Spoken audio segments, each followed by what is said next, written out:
buenas noches, bienvenidos y bienvenidas a este programa, el programa En Persona. Les recordamos que nos pueden escuchar a través de la radio, su radio, la 94.8 de la frecuencia modulada y como no, también a través de internet, www.canal13digital.com. Esta noche tenemos a nuestro compañero Carlos Pineda. Muy buenas noches, Carlos, bienvenido. Buenas noches, María, como siempre un placer aquí estar en Canal 13 Digital. Esta semana está de enhorabuena con la inauguración del nuevo tramo de la autopista en Mogán y sobre todo con el recibimiento por parte de los moganeros a la ministra Ana Pastor, también estaba Soria, el ministro Soria, había muchísimas autoridades, muchísimos moganeros y moganeras de Bueno, yo creo que sí es cierto que estamos de enhorabuena, ¿no?, en el municipio, pero yo no creo que solo en el municipio, sino en general en la isla de Gran Canaria, ¿no? Cuando nosotros hablamos un poco de esta obra importantísima, una obra que ha costado mucho dinero, hay que recordar que es un tramo de aproximadamente, no llega a los 7 kilómetros, pero que ha costado casi 144 o 145 millones de euros, ¿no? Porque prácticamente el 70% de toda la obra transcurre a través de túneles, ¿no? Túneles, hay 4 parejas de túneles, 4 hacia el sentido Las Palmas-Mogán y las otras 4 en el sentido Mogán-Las Palmas, y creo que también hay 4 parejas de viaductos, ¿no? La zona es una zona complicada, pero la realidad es que, bueno, que Mogán por fin ya prácticamente todo el contorno del municipio lo recorre autopista. Es importante no solamente para, como decía antes, para los vecinos y vecinas del municipio de Mogán, para poderse trasladar, para los propios taxistas realizar su labor, sino también para la isla de Gran Canaria, ¿no? Esto se nos abre muchísimas puertas, se nos abren muchas maneras de desarrollarnos nuevamente, ¿no? En el municipio hay que recordar que es prácticamente los 2 municipios importantes a nivel turístico, si excluimos a Las Palmas, ¿no?, que también lo podríamos meter. La economía en Gran Canaria básicamente se centra en Las Palmas, en San Bartolomé de Tirajana, en el municipio de Mogán y también en el puerto de Las Palmas, que es importantísimo, que no debemos de olvidarnos. Bueno, pues hacía falta esta obra, ¿no?, una obra muy demandada durante muchos años, porque estoy seguro que los televidentes de Canal 13 Digital habrán ido algunas veces o muchas veces a Mogán, al puerto de Mogán o al pueblo de Mogán por la carretera carretera que existía, que era muy complicada, ¿no? Y hacía vos de pronto recordar que hace más de 50 años, bueno, cuando se decidió hacer esa carretera, lo sé porque incluso hay libros donde recogen un poco la historia de la carretera de Mogán, porque antes el municipio, bueno, pues no se podía ir desde Arguineguín a Mogán, no había carretera, ¿no? Fue un logro muy importante y muy necesario, ¿no? Para ir de Mogán a Las Palmas, pues había que ir por la cumbre, ¿no? El municipio no estaba comunicado y hoy, ¿no?, 50 y tantos años después, pues disponemos de una auténtica y verdadera autopista, lo más moderno.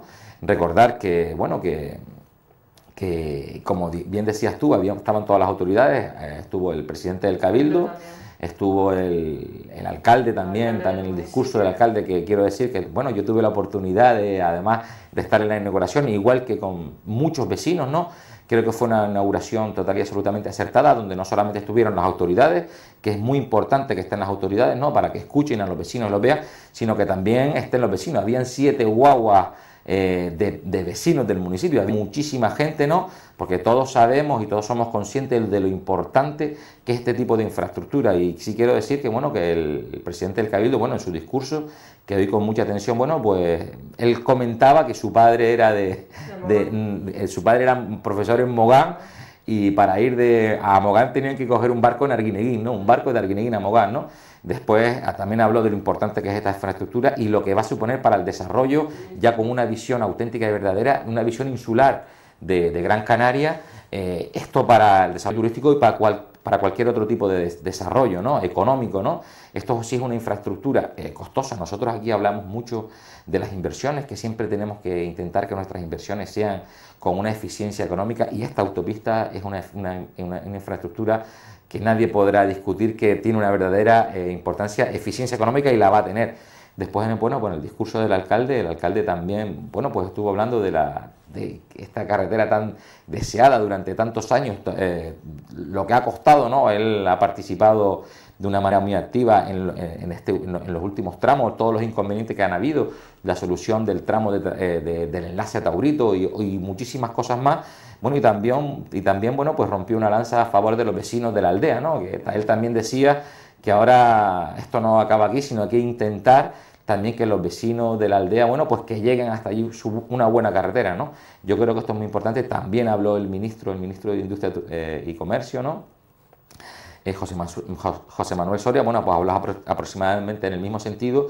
Y por último, bueno, pues la ministra Ana Pastor, la ministra competente en esta infraestructura, bueno, donde decía que a pesar de los recortes, porque hay que recordar que en el Estado español se han realizado importantísimos recortes, bueno, pues se tenía muy claro que en esta obra no se podía recortar y que tampoco se van a recortar en otras muchas obras que son básicas para Canarias, ¿no? No solamente hacía esa referencia, y también, bueno, pues tuvo la deferencia de escuchar al alcalde de la aldea con esa petición. Yo creo que el acto estuvo genial. Yo tuve la oportunidad de ir en una de las guaguas visitando la nueva autopista, una autopista total y absolutamente moderna. Invito a los ciudadanos de Gran Canaria y a los televidentes de Canal 13 Digital que, bueno, cuando puedan, que aprovechen y la recorran, porque esto es una cosa que es de todos, ¿no? A mí me gusta este tipo de cosas porque son obras que nos benefician a todos y además de manera muy importante, ¿no? Esto sí es un propósito colectivo. Yo creo que tenemos que aprovechar y tenemos que seguir, bueno, cuando exijamos, que a veces los políticos se olvidan de algunas cosas, pero son fundamentales, ¿no? Nosotros hemos visto cómo se ha derrochado dinero de muchas maneras en política, cuando hablamos de aeropuertos, de estaciones de AVE en sitios donde nadie se para, que costan cientos de millones de euros también, y pues después vemos que esta infraestructura, que es fundamental, que también ha sido muy costosa, porque si hacemos su relación, lo largo que es el tramo, pero lo que nos acerca en tiempo y en seguridad, creo que es fundamental. Y yo también quiero, el otro día lo comentaba con un señor que estaba al lado mío, que bueno, que la carretera, el municipio de Mogán es un municipio donde van muchos ciclistas, turismo de ciclismo, ¿no? Y creo que ahora se les queda la carretera antigua, mucho más segura, con mucho menos tráfico, para que, bueno, porque aprovechen esas circunstancias. Por lo tanto, yo creo que debemos de potenciar esta nueva autopista, pero también buscarle soluciones y eficiencia económica a la otra carretera, y creo que una buena idea sería, por ejemplo, promocionar todavía más el turismo de ciclistas, ¿no? Bueno, hoy la actualidad manda. Hoy hemos empezado con una noticia del municipio turístico de Mogán, porque la actualidad manda esta semana con la inauguración este lunes día 25 de octubre. Pues enhorabuena al municipio de Mogán y sobre todo a la corporación que lo ha hecho, que se ha movido en este tema. Mira, empezamos ahora, vamos a continuar con el tema de Bruselas y sobre todo con Chipre. ¿Quién gana y quién pierde con el acuerdo entre Chipre y la Troika con la quita? Porque no es lo mismo, yo quito, tú quitas, él quita, o ¿cómo es el tema este? Porque no sabía que la quita no es el verbo quitar, ¿no?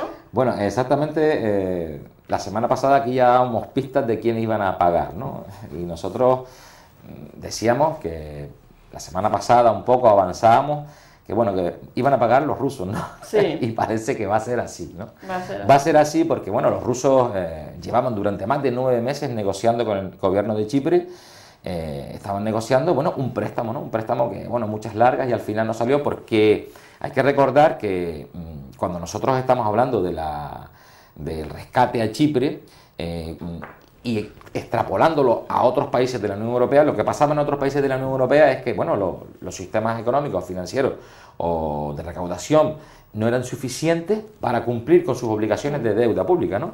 Entonces, bueno, venía la Unión Europea y te decía, bueno, a través de la Troika, como bien dices tú, para recordar de los televidentes del Canal 13 Digital, ¿qué es la Troika? La Troika es el Banco Central Europeo, el Fondo Monetario Internacional y la Unión Europea, ¿no? O la Comunidad Europea, ¿no? Entonces, cada uno de los dirigentes, bueno, pues este grupo te dicen, vale, de acuerdo, tú tienes estas necesidades, tienes que cumplir, tienes que pagar esto, bueno, pues nosotros te lo vamos a dar el dinero. No emites deuda pública, nosotros te lo adelantamos, pero tú a cambio tienes que hacer un esfuerzo y tienes que disminuir tus gastos, ¿no?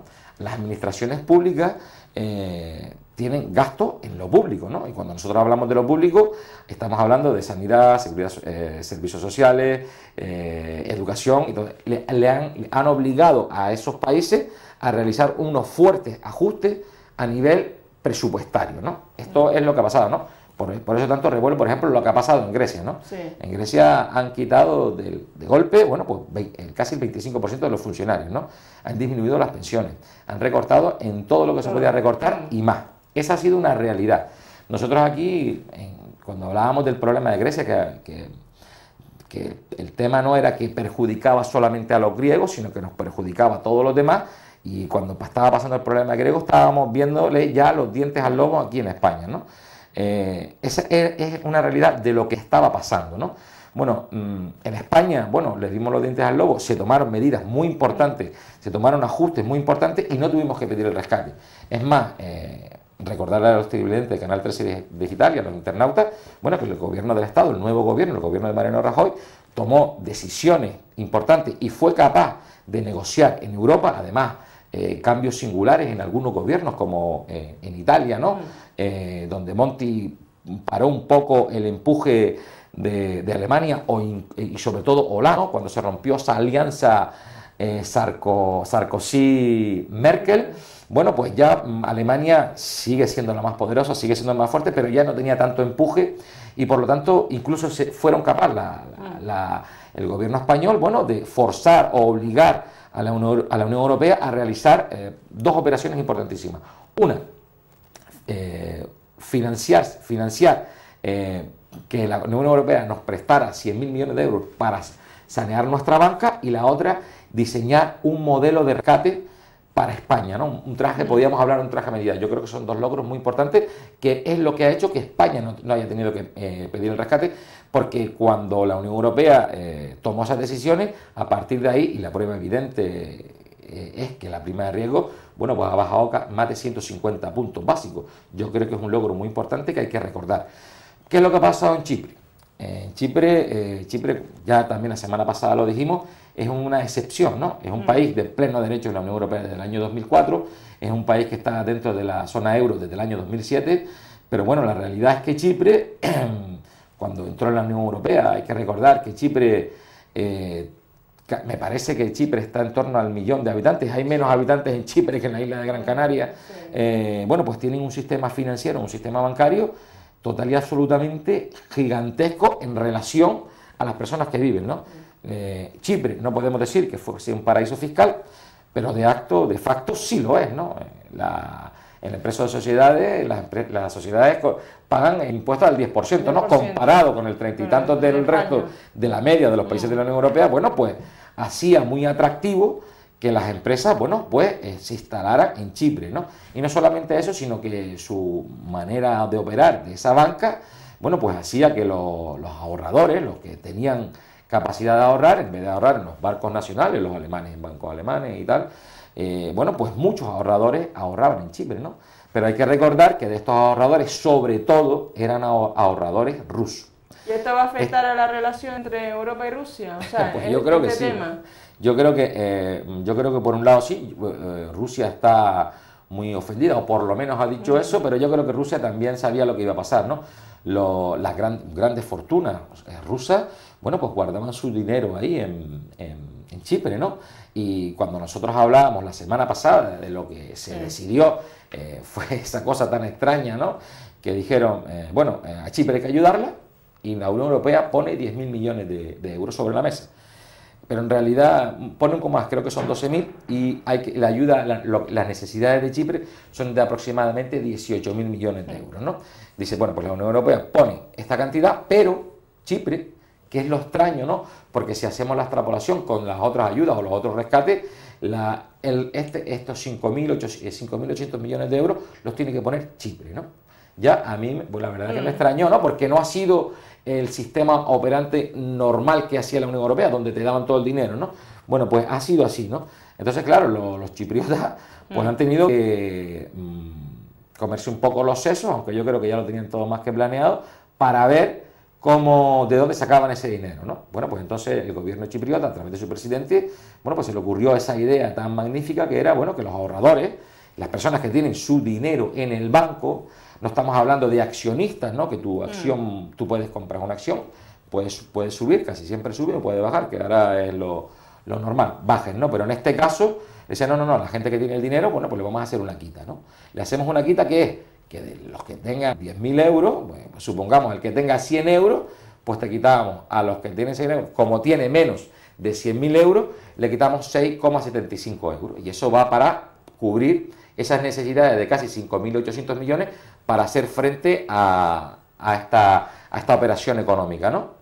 Y los que tengan más de 100.000 euros, por ejemplo, el que tenía 100.000 euros justito, tenía que pagar 10.000 euros, le cobraban un 10%. Entonces hacían las sumas y restas y daban la cantidad esa.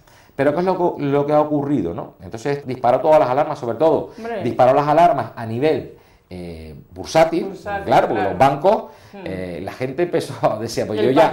Y el patinazo del presidente del Eurogrupo dijo que hundió los mercados tras afirmar que este modelo era el modelo a seguir, o sea, hundió los mercados sobre todo de Italia y España. Sí, ahora quizás deberíamos de analizar un poco eso, pero para terminar un poco con lo de Chipre, aquí había una máxima donde se garantizaba por todos los estados que los ahorradores de menos de 100.000, o sea, que los depósitos de 100.000 euros estaban total y absolutamente garantizados, ¿no? Garantizados por los estados. Claro, se firma un tratado donde se dice eso, bueno, pues la gente tiene que tener tranquilidad. Hay que recordar que en los sistemas financieros, en las bolsas y donde circula dinero, es muy importante la tranquilidad, ¿no? Pero bueno, cuando se rompe esta baraja, puede pasar lo mismo en otros bancos, puede pasar lo mismo en otros países. Bueno, pues al final se armó el revuelo que se montó. Se fue otra vez el presidente de Chipre al Parlamento, ningún diputado votó a favor de su propuesta, se fue a Rusia a ver si al final arreglaban con ese préstamo que iban a dar los rusos. Al final los rusos parece ser que no lo dan de esta manera, y lo que se ha decidido en este caso es finalmente sea de esta manera, que estoy seguro que no le gusta a muchos miembros o a jefes de Estado de los países miembros de la zona euro, que de acuerdo se va a hacer una quita solamente a los depósitos de por encima de los 100.000 euros, ¿no? Y en algunos casos la quita puede ser superior al 40%, ¿no? Estamos hablando de cantidades muy, pero que muy importantes, ¿no? De facto lo que se ha hecho es eliminar, no podemos decir que un refugio financiero como era en este caso Chipre, donde todo el mundo guardaba su dinero como se entendía paraíso fiscal. Y otra de las cosas es que también que la Unión Europea obliga a que Chipre, el Estado chipriota, adecúe su sistema financiero a su realidad, ¿no? No se puede estar viviendo de eso, ¿no? Fíjate, Carlos, como un Estado tan pequeño, un Estado de la Unión Europea, ha hecho que se tambalee lo que es todos los Estados miembros de la Unión Europea y prever sobre todo el tema también a nivel bursátil, ¿no? Realmente, ¿quién iba a decir que Chipre con la población que tiene, que todavía no se pueden sacar los dineros de los bancos, ¿no? Porque hasta el otro día solamente no solamente por la población, y para que nos hagamos una idea, el peso específico de Chipre. O sea, todos los países son importantes, entonces. Son todos muy importantes. Son todos importantes, porque aquí nadie es insignificante, entonces. Exacto, pero para que Bruselas cree que apoya esa idea de los depósitos de más de 100.000 euros apoyen, o sea... Yo creo que sí, porque ha aceptado esa propuesta, ¿no? Ha aceptado ¿Y el patinazo del presidente del Eurogrupo? Bueno, yo creo que eso es que al hombre, que a lo mejor el hombre tiene demasiada hambre de balón, ¿no? Y quiere hablar sincero, mucho. No lo sé, pero también lo que diga él, al final parece que es poco, ¿no? Porque hemos visto como las instituciones europeas, el Parlamento, el presidente de la Comisión, el presidente del Eurogrupo, bueno, pues no pintan tanto como si pinta el Consejo Europeo, ¿no? Que es la reunión de ministros, ¿no? Ellos son los que al final deciden, ¿no? Y bueno, aquí han habido posturas muy claras. Vimos como ayer como Hollande y Sarkozy, Hollande y Mariano Rajoy, que estaban en visita oficial, la tercera visita oficial de Mariano Rajoy en Francia, bueno, el tercer encuentro, donde, bueno, ya el presidente Mariano Rajoy había dicho de manera muy clara que a él no le gustaba que se tocaran los depósitos, porque los culpables, bueno, cuando nosotros hablamos, la gente que guarda el dinero en el banco con ese dinero después se lo presta a otra gente y se realiza una actividad económica. Si los bancos dejan de recibir dinero de ahorradores, bueno, pues al final también cortamos el circuito financiero, ¿no? Lo que pasa es que también tenemos que darles una garantía, ¿no? Esa es una realidad, ya lo decían ellos, ¿no? Yo creo que el presidente del Eurogrupo, Gerard creo que se llama, pues yo creo que el hombre tenía demasiada hambre de balón y yo creo que si ya hubiese estado en funcionamiento el sistema de rescate bancario que está funcionando en Europa, bueno, pues las cosas hubiesen pintado de otra manera. De momento las cosas están así y yo creo que los perjudicados van a ser sobre todo los grandes ahorradores, que en gran parte, ¿no? Los grandes depositarios en los bancos chipriotas son rusos. Hay que recordar que tienen, creo que aproximadamente 40.000 millones de euros guardados en los bancos chipriotas, bueno, por algo será, no sé, por qué no lo guardan en los bancos rusos, por qué no lo guardan en los bancos alemanes y sí lo guardan en los bancos chipriotas. Es un poco extraño, la economía chipriota depende en excesiva de ese dinero, ¿no? Yo creo que las cosas tienen que cambiar y eso no, si tú estás dentro de la Unión Europea, tenemos que tener unas medidas básicas o las que las reglas sean iguales para todos. Y yo quiero hacer una extrapolación, ¿no? Por ejemplo, cuando nosotros hemos entrado en la Unión Europea, España ha recibido mucha inversión por parte de la Unión Europea, pero también nuestros costes de facturación, nuestros costes a la hora de producir han aumentado de manera asindótica. ¿Por qué? Porque hay que cumplir una serie de normas, ¿no? Un fabricante de coches tiene que tener las mismas garantías y tiene que tener los mismos controles de calidad que un fabricante alemán, ¿no? Entonces el fabricante español no tiene ninguna ventaja sobre ese alemán, ¿no? Pues lo mismo tiene que ser en el banco, tenemos que ser solidarios, pero tenemos que ser solidarios en todo el espectro, no solamente en una parte. Yo creo que en el sistema financiero es fundamental. Esto debe de cambiar y lo que no podemos permitir es que dentro de la Unión Europea, bueno, pues haya también sistemas económicos o países que se beneficien de manera tan clara de esto, ¿no? En Irlanda también pasó algo parecido, ¿no? Ellos, todo el mundo quería tener su dinero allí, todo el mundo quería que sus empresas tributaran en Irlanda, ¿no? ¿Por qué era? Bueno, porque tenía un impuesto de sociedades demasiado bajo. Lo que se ha demostrado que después su economía no era viable, no había una viabilidad económica, y hoy los mercados y todo el mundo y si usted presenta un plan de viabilidad económica, pero presente un plan que nos lo creamos, ¿no? No nos podemos creer los cuentos de Antoñita la Fantástica, ¿no? Tiene que ser una cosa real, y esto es una cosa real. Yo lo lamento por los chipriotas y por muchas cosas, que ellos ahora van a tener también complicaciones, pero es que las cosas son iguales para todos, no podemos tener unos más ventajas que otros, ¿no? El tema también de Italia, bueno, y ayer Rajoy y Hollande también se oponen a que los ahorradores salven los bancos, pero también Rajoy fue a visitar también a Hollande porque era el encuentro futbolístico, que el fútbol mueve países y mueve dinero, sí, y mueve consumo también, porque no hay que olvidar que el fútbol hace que la ciudadanía se sienta... Quizás una prueba evidente, ¿no?, de estas cosas que nos superan, ¿no?, es ver, ¿no?, como hay deportistas, futbolistas, por ejemplo, hay futbolistas muy famosos, ¿no?, que dices, por la cantidad de millones que cobran, pero es que en realidad también los producen, ¿no?, porque los contratos publicitarios, la venta de camisetas, al final hay una eficiencia económica, ¿no? Yo creo que lo que tiene es una cosa, una extrapolación, ¿no? Esa es la realidad. Es cierto, y además hay que estar de enhorabuena por recordarte a los televidentes de Canal 13 Digital que la selección española ganó, y además ganó con el gol de Canario, ¿no? Yo creo que es muy importante y relevante, ¿no? Importantísimo. Estamos de moda. Canarias, los canarios o las Canarias, ¿no? Canarias. Entre la autopista y ahora... Sí, está muy bien el tema, y sobre todo que también Italia, estamos siguiendo la actualidad internacional, Carlos. Italia, ¿qué hay en Italia? Bueno, en Italia el Berlusconi quiere gobernar. El Berlusconi también está un poco acorralado con todos los casos judiciales, con las bebidas y todo el tema que tiene por ahí pendiente, ¿no? Aquí hemos hablado, porque además me gusta Italia, porque esa capacidad, tienen una auténtica verdad, capacidad innata para superar las crisis, los momentos, las crisis, además saliendo a mejor todo, ¿no? Esa es una realidad, ¿no? Es curioso el tema en Italia, porque vemos como la política, ¿no? Es cierto que hay un desajuste total y absoluto, o que no se sabe muy claro quién va a gobernar, ni siquiera hay pistas, ¿no? Después pasará lo más increíble, ¿no? Y será así, porque con Italia siempre pasan estas cosas, pero por un lado van las cosas políticas y por otro lado en Italia van las cosas económicas, ¿no? Esta es una realidad tangente y total, y además una verdad absoluta, ¿no? Es algo que ha pasado en Italia siempre, ¿no? Han habido grandes inestabilidades políticas, pero la economía va por otro lado, ¿no? Es una realidad. Yo creo que está bien que sea así. En otros países, cuando vemos que hay inestabilidad, cuando va a haber elecciones, de las primas de riesgo, las inversiones, las bolsas, todas les afectan de manera muy importante, pero en Italia parece ser que no, porque, bueno, son cosas que no se extrapolan y que están diferenciadas. Esta es una realidad. Y hay ejemplos a lo largo de no solamente la historia de ahora de Italia, sino de su historia y de su historia más lejana también, ¿no? Siempre son así, tienen esa capacidad, los italianos tienen una capacidad de superación importantísima, y tienen una capacidad de visión y de futuro muy importante también, ¿no? Y otra cosa que tienen los italianos es que son muy italianos, ¿no? Los italianos van a hacer lo mejor para Italia, de eso estoy total y absolutamente seguro.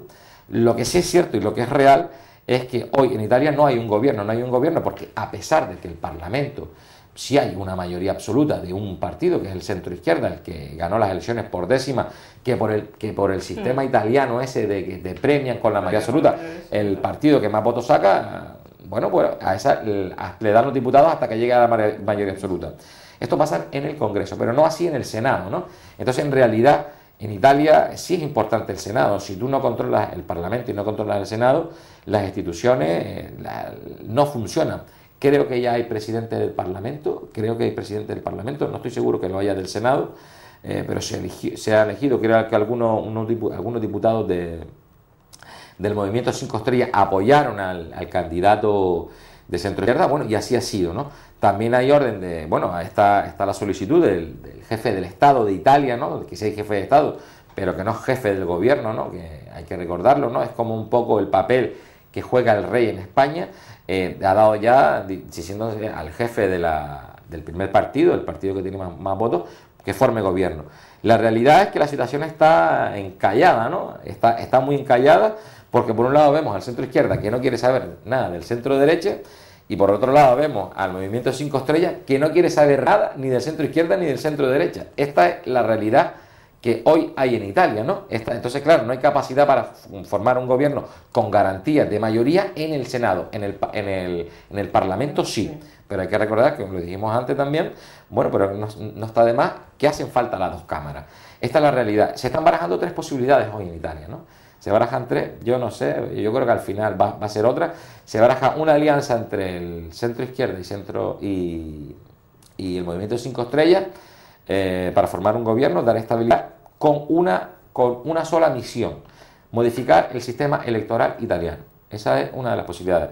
La otra posibilidad es la de una unión entre el centro izquierda y el centro derecha, como si fuese una grosa coalición, las coaliciones tan famosas en los años 70 en Alemania, o también en los años no tan naranjos, creo que Schroeder y el partido de Merkel tuvieron una grosa coalición en algunos aspectos y en algunos puntos, y al estilo alemán, para gobernar el país. Y por otro lado, la otra posibilidad es que se adelanten las elecciones, ¿no?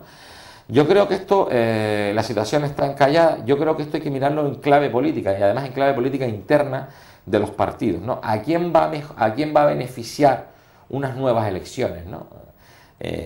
La verdad es que es complicado, ¿no? Unas nuevas elecciones podrían beneficiar al partido de Berlusconi, porque hemos visto como al salir de su mayoría, a perder la mayoría, bueno, los otros no han sido capaces de gobernar, ¿no? Por ejemplo, ¿a quién puede perjudicar? Al Movimiento 5 Estrellas, porque los ciudadanos que le han dado el 25% de los votantes italianos le dieron el voto, bueno, pues te dan el voto, pero no han sido capaces de gestionar para que formar un gobierno con estabilidad, siendo una pata fundamental, ¿no? Esta es una realidad. También es verdad lo que dicen ellos, ¿no? Ellos dicen, nosotros estamos aquí y lo que queremos, nosotros formamos gobierno con todos los que no cobren, o tienen peticiones así de ese estilo de muy, a lo mejor demasiado populares, en el sentido de que se bajen los sueldos de los políticos, sí, que casi no cobren, que no sé qué, que no sé cuánto, ¿no? Toda esta parafernalia que los ha hecho a tener ese número de votos. Esta es una realidad. Yo creo que al final lo que va a pasar es que va a haber una alianza entre centro izquierda y el centro derecha, sí, probablemente. No creo que sea un gobierno demasiado largo, pero creo que al final va a ser así, ¿no? Porque de hecho estaban funcionando más o menos así, ¿no? Recordarle a los televidentes de Canal 13 Digital que hoy en Italia sigue siendo presidente, y además presidente en funciones, Mario Monti, ¿no? Después que solamente sacó el 10% de los votos, y que bueno, Mario Monti estaba sustentado no solamente por los votos del centro derecha, sino también del centro izquierda, ¿no? Yo creo que es muy importante recordar Otro esto, tema también, Carlos, es el asunto espinoso para Venezuela, porque ahora el próximo domingo 14 de abril se celebran elecciones, y sobre todo Capriles creo que se llama Hugo, bueno, Capriles lo tiene bastante complicado en el sentido de que Nicolás Maduro ha utilizado todo lo que es el aparato del poder para la publicidad, para vender todo el tema de Chávez, del pobrecito, de coger votos apoyándose en ese tema, Exactamente, bueno, en el fallecimiento, y además cuando estaba enfermo lo nombró sucesor directo a Nicolás exactamente, Maduro. bueno, el tema venezolano es muy complicado, además toda la oposición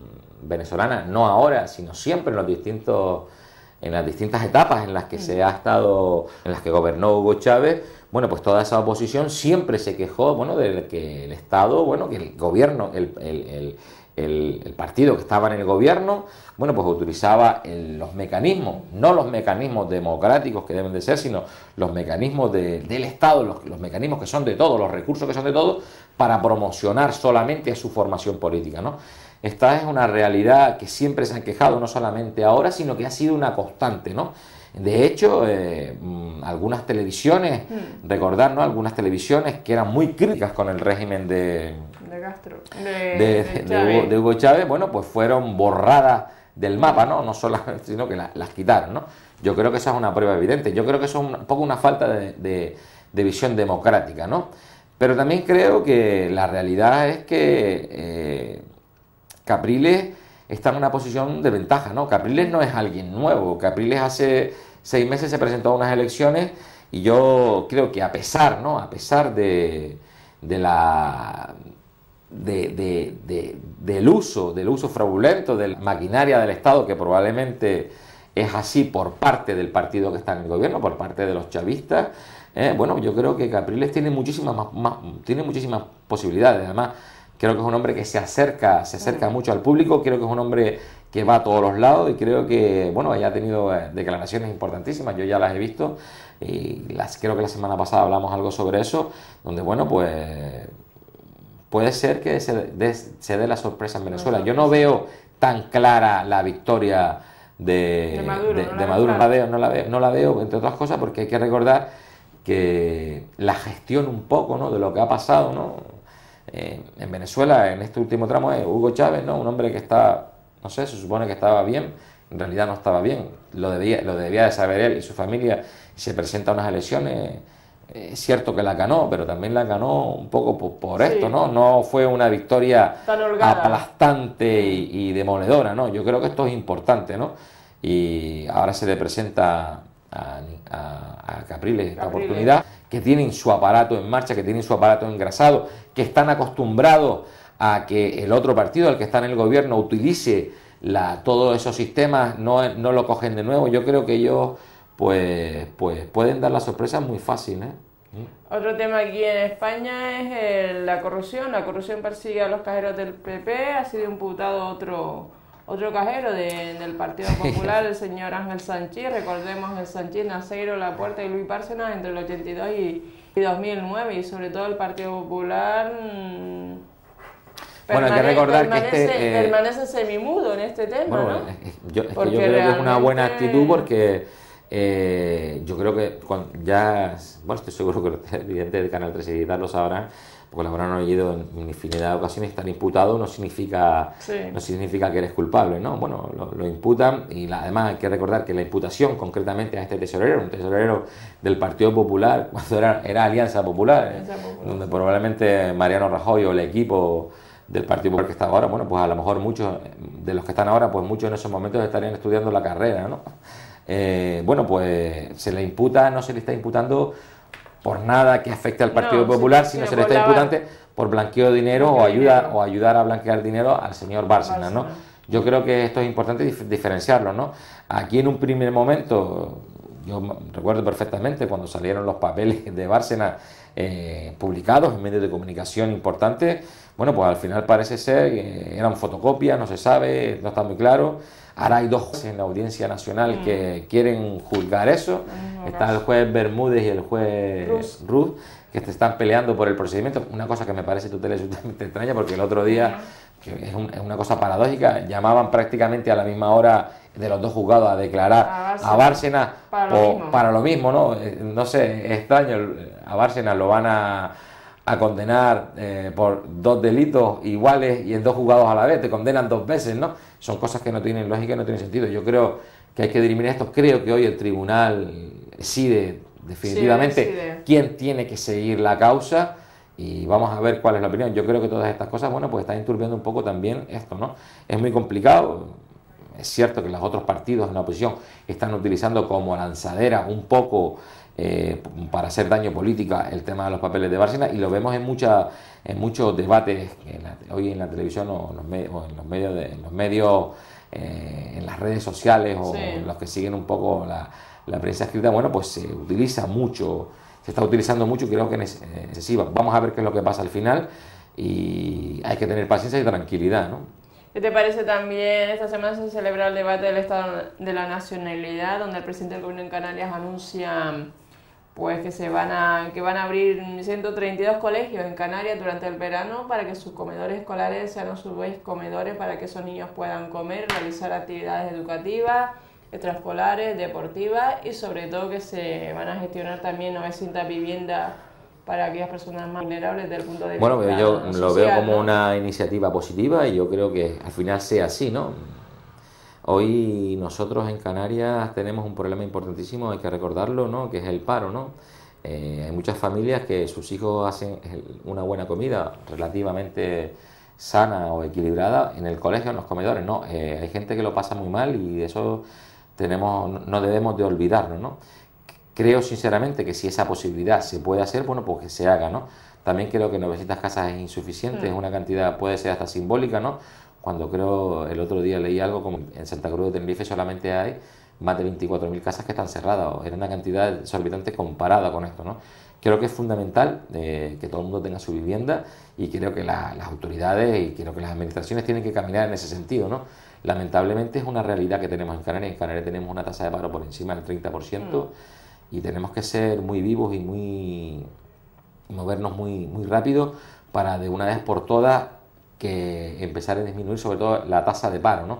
Es importante que la gente tenga trabajo, porque cuando uno no tiene trabajo les cuesta mucho conseguir trabajo o está mucho tiempo parado. Bueno, no solamente es tu medio de subsistencia, sino también como persona, ¿no? El capital humano que tenemos en Canarias es muy importante. Tenemos 2 universidades, tenemos muchísima gente preparada, tenemos mucha gente que ha estudiado formación profesional, tenemos gente que es capaz de desarrollar y de ser productiva y eficaz y ser buena para el colectivo, pero que no encontramos, no tenemos esa capacidad de que la sociedad canaria sea capaz de realizar o de producir ese 1.000.000 de puestos de trabajo que se necesita en Canarias. Hace falta generar 1.000.000 de puestos de trabajo, y no lo estamos generando, generamos 700.000, 800.000. Nos hace falta ser así, y no solamente lo vamos a conseguir con el turismo, y no solamente podemos depender de la construcción, que hemos visto lo que ha pasado, ¿no? La construcción ha traído algunos beneficios, pero también ha traído muchos perjuicios. Hemos visto lo que le ha pasado a los bancos, hemos visto lo que está pasando con los desahucios, hemos visto muchísimos problemas, ¿no? Creo que tenemos que abrirnos y aprovechar cada una de las oportunidades que se nos brinden, ¿no? Yo creo que ahora estamos hablando del petróleo, creo que es importante, creo que es importante hablar de los sectores primarios, creo que es importante hablar de las nuevas tecnologías, creo que es importante hablar del desarrollo eólico de una vez por todas en Canarias, y yo creo que todas esas cosas que dependen de los controles administrativos, lo que tienen que hacer los políticos algunas veces es sentarse y decir, vamos a quitar trabas y vamos a abrir las puertas y ventanas para que entre capital en Canarias.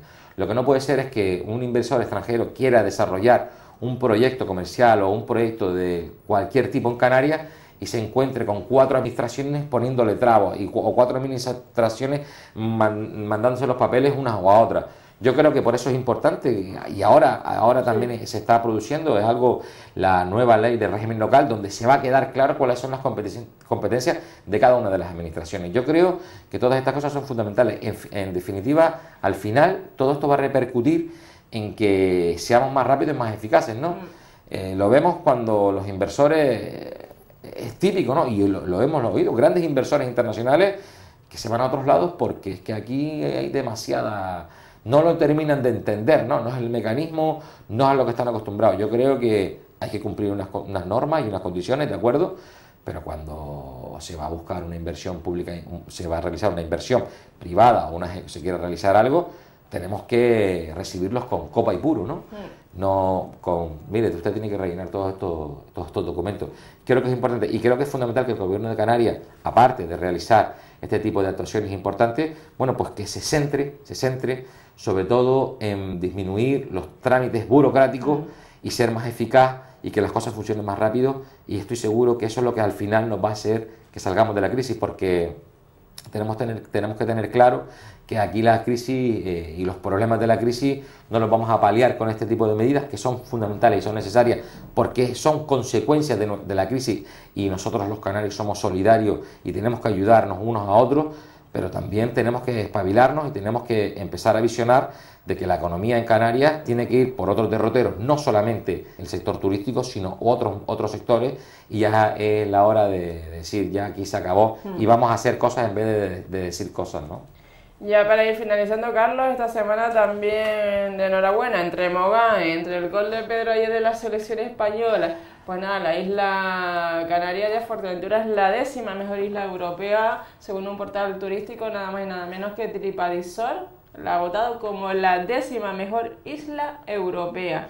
Pues anda cantado por la majorera como la mejor de España, a nivel de todo el mundo. Bueno, o sea, es la 10ª. A mí, yo tengo que decir que a mí me encanta Fuerteventura. Sí, me encanta, porque además tiene Fuerteventura, para que nos hagamos una idea, ¿no? Y estoy seguro que a los televidentes de Canal 13 y tal, que hayan ido a Fuerteventura, yo recuerdo ir a Fuerteventura a lo mejor en momentos de verano o momentos en los que tú hay días de fiesta, ¿no? Lo extrapolas y vas a una playa del sur, hay una masificación absoluta, ¿no? En cambio en Fuerteventura pues estábamos en la playa creo que 10 personas, ¿no? Porque hay mucha cantidad de playa. Creo que es idónea, una isla idónea para un turismo de playa. Creo que tiene muchas más cosas, sí. Y felicitar a los majoreros, ¿no? Estoy total y absolutamente de acuerdo, sí. Con lo que se ha dicho y lo que han dicho los sí. clientes de este operador turístico.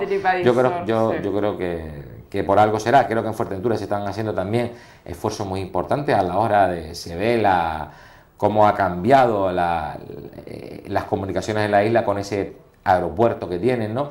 Creo que es fundamental todas estas cosas, ¿no? Y sobre todo también que el queso majorero ha sido también premiado en muchísimos certámenes a nivel del mundo, y sobre todo, o sea, que tenemos cosas buenas aquí. Bueno, y queso también hay Mogán, tengo entendido, con también, el mercadillo, ¿no? Un queso sí, que está haciendo un queso muy bueno, muy bueno. Muy bueno. ¿Y cómo se presenta la Semana Santa, Carlos? Bueno, pues la realidad es que no parece que estemos al 100%, pero bueno, yo creo que al final sí se va a trabajar un poco mejor. Hay que recordar que ahora las pautas de los turistas no son como las de antes, donde antes pues uno decidía en octubre lo que iba a hacer en Semana Santa, ¿no? Hoy los turistas son más de last minute, en el último momento deciden, ¿no? Porque hay muchas cosas, muchas variables que les afectan, y bueno, yo creo que Canarias es siempre un destino con garantías, ¿no? Y Mogán es un destino que donde el sol está garantizado. Por un lado tenemos garantizado el clima, ¿no? Esa es una garantía, es algo impagable, ¿no? Y por otro lado, bueno, pues tenemos garantizado unas infraestructuras muy adecuadas a una realidad auténtica y verdadera de exigencia de los turistas, ¿no?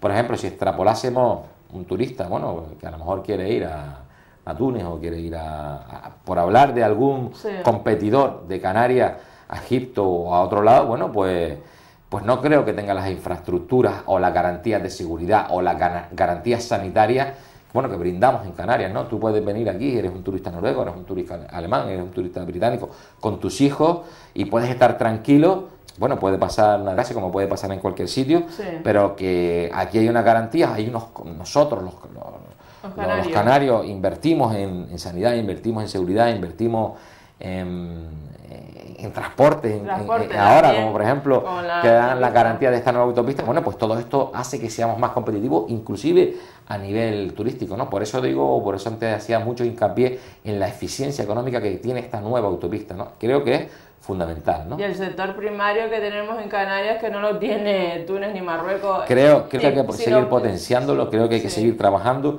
creo que hay que hacer más. Ahora la Unión Europea van a decidir qué es lo que va a pasar con la pesca artesanal. Se está discutiendo cada una, digamos, en la Comisión, el Parlamento y el Consejo Europeo llevan mucho tiempo hablando de qué es lo que va a pasar con la pesca. Ahora cada uno de ellos tiene su propuesta. La Comisión y el Parlamento tienen unas propuestas a lo mejor más medioambientales, más ecologistas, que el Consejo Europeo.